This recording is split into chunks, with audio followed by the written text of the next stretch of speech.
మీరు పోయిన తర్వాత మేము ఎట్లా అయ్యాలో మేము ఇచ్చుకుంటాం, కానీ వాళ్ళ కష్టాలు ఏమో ఇస్తాం. చిరంజీవులు గారు, ఇప్పుడు అంటే వారు రవీందర్ రెడ్డి గారు మాట్లాడింది విన్నాను. అయితే కొత్త క్లారిఫికేషన్, అంటే వారికి బీసీ స్పృహ ఉంది, అందరి స్పృహ ఉంది, దాన్ని నేను అప్రిషియేట్ చేస్తూనే. కానీ 30% ఓసీ పాపులేషన్ ఉంది అంటున్నారు స్టేట్ లో. నేను చెప్తున్నా అదే, రాష్ట్రంలో మొన్న జరిగిన కులగణనలో రేవంత్ రెడ్డి గారు జరిపిన కులగణనలో బీసీల పాపులేషన్ మన ఓసీల పాపులేషన్ 16%. ఎట్లా మీరు వారు తేల్చింది ఏంది? బీసీలు 41%, 46% వారు తేల్చారు. 46% ప్లస్ ముస్లిం బీసీలు 10, 56%.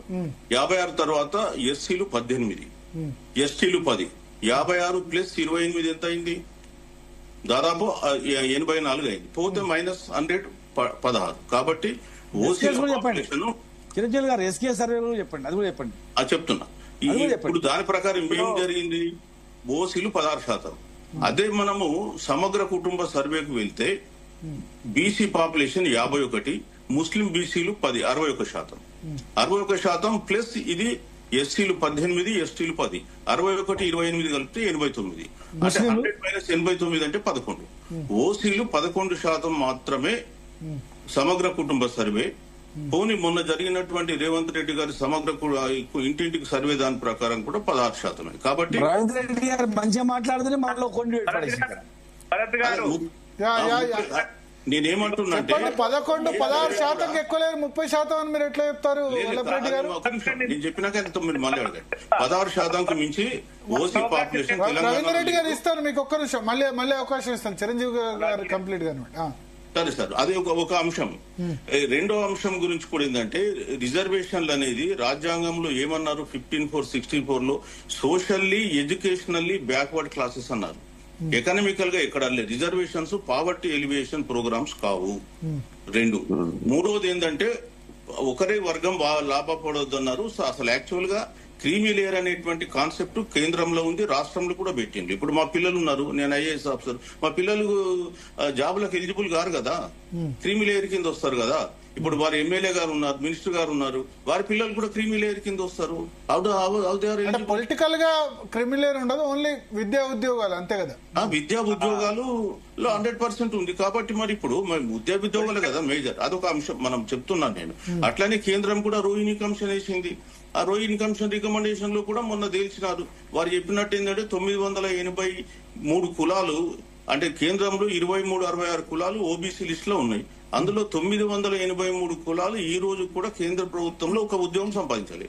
అది రోహిణి కమిషన్ తెలిసిన రిపోర్టు. కాబట్టి 100% వారు చెప్పినట్టుగా ఏబిసిడి కేటగిరీ కేంద్రంలో జరగాలి. రాష్ట్రంలో ఉన్నటువంటి ఏబిసిడి లిస్ట్ ను కూడా కావాలంటే మరోసారి రివ్యూ చేసుకుని దాన్ని మార్చుకోవచ్చు, ఇబ్బంది ఏం లేదు. సో మనం కోరేది ఏంటంటే అట్టడుగు వర్గాలకు మరి అభివృద్ధి ఫలాలు అందినప్పుడే నిజమైన సామాజిక న్యాయం అనేది అందుతుంది. కాబట్టి ఖచ్చితంగా అట్టడుగు వర్గాలు జరగాలి. మూడోది ఆయన 4వ అంశం ఏమన్నారంటే, మీరు ఎమ్మెల్యేలు ఎంపీలలో అడగండి అంటే ఎస్ అది కూడా ఇవ్వాలి, కానీ మొట్టమొదటి మేము గల్లీలో గెలవాలి కదా, ఢిల్లీ దాకా పోవాలంటే. మేము ఇప్పుడు రిజర్వేషన్లు స్థానిక సంస్థలు ఎందుకు అడుగుతున్నాం? గల్లీలో మొదలు గెలుద్దాం, తర్వాత ఢిల్లీ దాకా పోదాం. గల్లీలనే లేకపోతే ఢిల్లీకి ఎక్కడ పోయి మాట్లాడాలి? ఇప్పుడు మాకు ఇప్పుడు స్వాతంత్రం రాకున్న మొదలేమో కుల వ్యవస్థ పేరు మీద, వర్ణ వ్యవస్థ పేరు మీద 3,000 సంవత్సరాలు 4,000 సంవత్సరాలు అణిచివేసిండ్లు. ఇప్పుడు కూడా 77 సంవత్సరాల స్వాతంత్రం వచ్చినాక కూడా అదే కొనసాగుతుంది. కొత్తగా ఏముందండి బీసీలకు? సో అది మేము చెప్తున్నాం, అంతకంటే ఎక్కువ ఏం లేదు. సో మేము కోరేది ఏంటంటే 100% బీసీలలో ఉన్న అట్టడుగు వర్గాలకు రావాలి.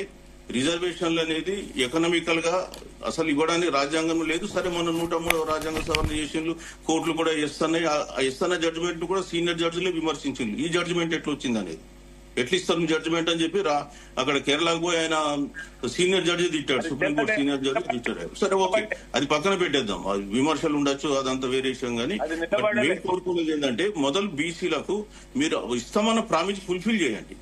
మేము ఇప్పుడు రాజ్యాంగంలో అవి తర్వాత మనము సవరణ చేసి జనాభా దామాషా ప్రకారం మాకు చట్టసభల్లో రిజర్వేషన్ ఇవ్వండి మేము కోరుకుంటాం. కానీ చట్టసభలలో మీరు ఏదైతే ఇస్తామన్నారో ఇప్పుడున్నటువంటి రూలింగ్ పార్టీ రాష్ట్రంలో, అది మాకు ఇచ్చి మాకు న్యాయం చేయాలని చెప్పి కోరుతున్నా. నేను ఇంకా దీని గురించి నేను ఇంకేం మాట్లాడతాను. మన ఇవాళ discussion confine to only local body reservation 42%. ఆ 42% ఇవ్వాలని చెప్పి కోరుకుంటున్నాను. ఓకే, ఇప్పుడు చెప్పండి వాళ్ళ